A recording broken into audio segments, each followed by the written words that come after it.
Hey, what is up, everybody? Welcome to Behind the Beat. My name is Chris Langen, and today we're talking about broken 16th note patterns.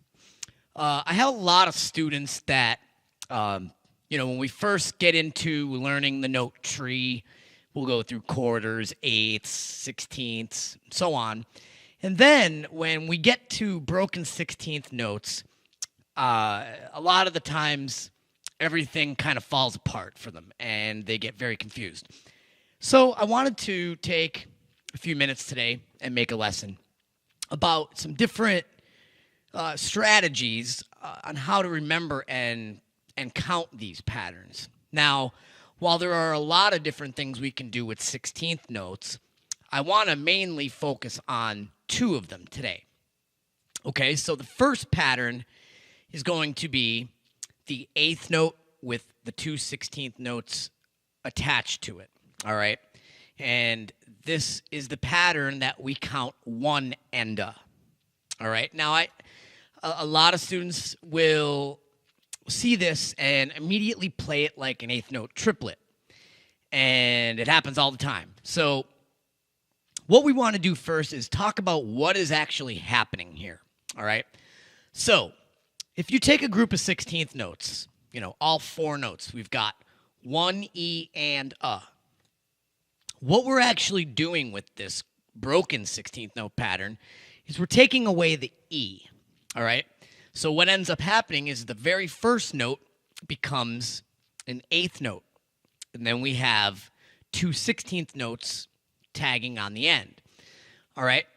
Again, we want to count this one and a, but what we want to make sure of is that we are not playing the 16th notes too soon. You got to remember that there used to be an E between the one and the and, all right?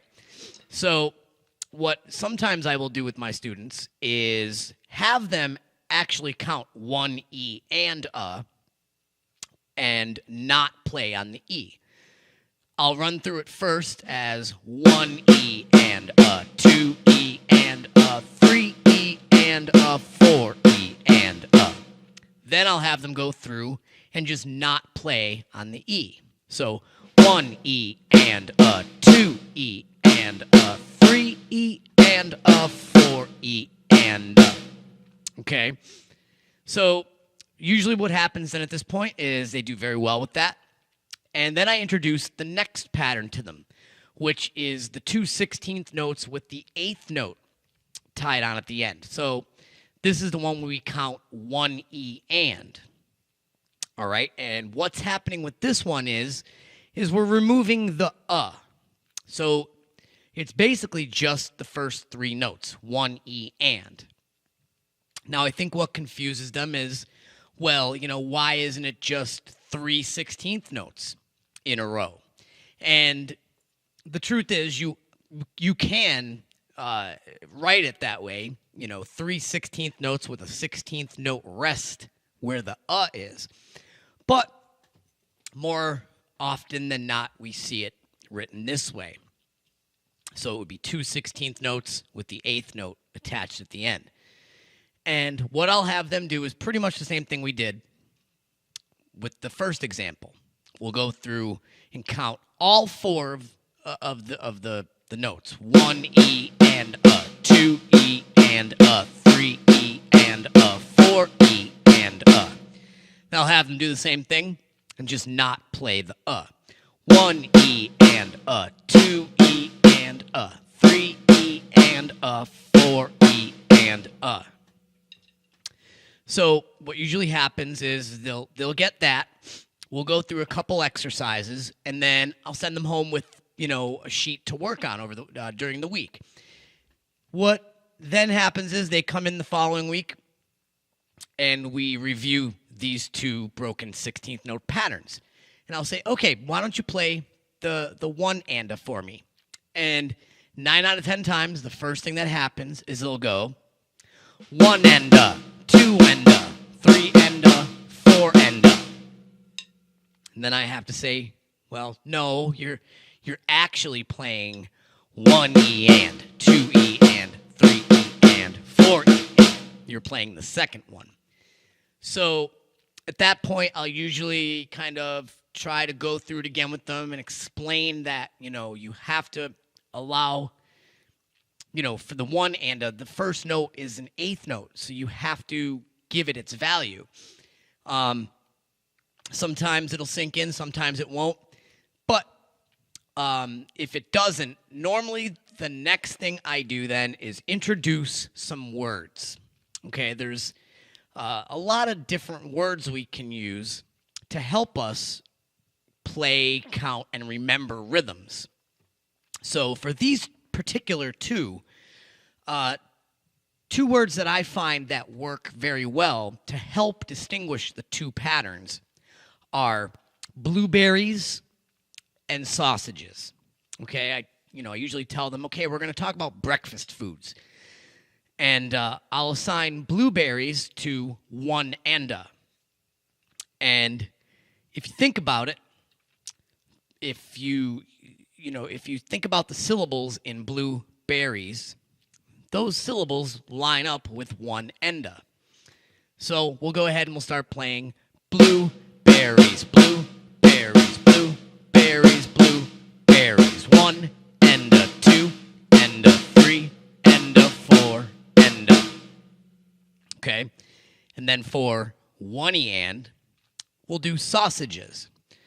Because again, the syllables line up with the rhythm of this particular pattern. Sausages, sausages, sausages, sausages. One E and, two E and, three E and, four E and. Okay, so there are some other words that also work. You just try to find the syllables that match up with that rhythm. So, maybe something like elephant, elephant, elephant, elephant for one E and, two E and, three E and, four E and. So it's very important to be able to look at these patterns when you see them and know how to count them and know how to play them, because it can totally throw you completely off if you play them wrong. So I hope that some of this information will help you better understand broken 16th notes. I'll do a video in the future covering some of the other different possibilities we can run into, because we can take away and add just to just about anything. So try using the words for now, because these particular patterns are very popular in drum music, as far as fills and especially for hi-hat patterns and stuff. You're going to see this quite a bit. So you want to make sure you have an idea of how to count it. All right, guys, if you have any questions, make sure you leave it below in the comments section. Make sure you subscribe, hit that button. Also, hit the bell if you'd like to be alerted on future videos. Make sure you check me out on Facebook, Instagram, Twitter. My website is www.chrislangendrummer.com. And also, I do have a Patreon page, guys. So if you're interested in helping support Behind the Beat with Chris Langen, head on over to my Patreon page. I'll leave the link below in the description. I know there's a lot of people out in the world that need money, a lot more than I do. But, anything, even $1 a month, would really help sustain the channel and improve some of the gear I have here. Better cameras, better everything. So would really love to have you come join my Patreon page and become a patron. So if you have the means of doing that, I'd love to have you join. All right, guys. Until next time, we'll see you at the next lesson.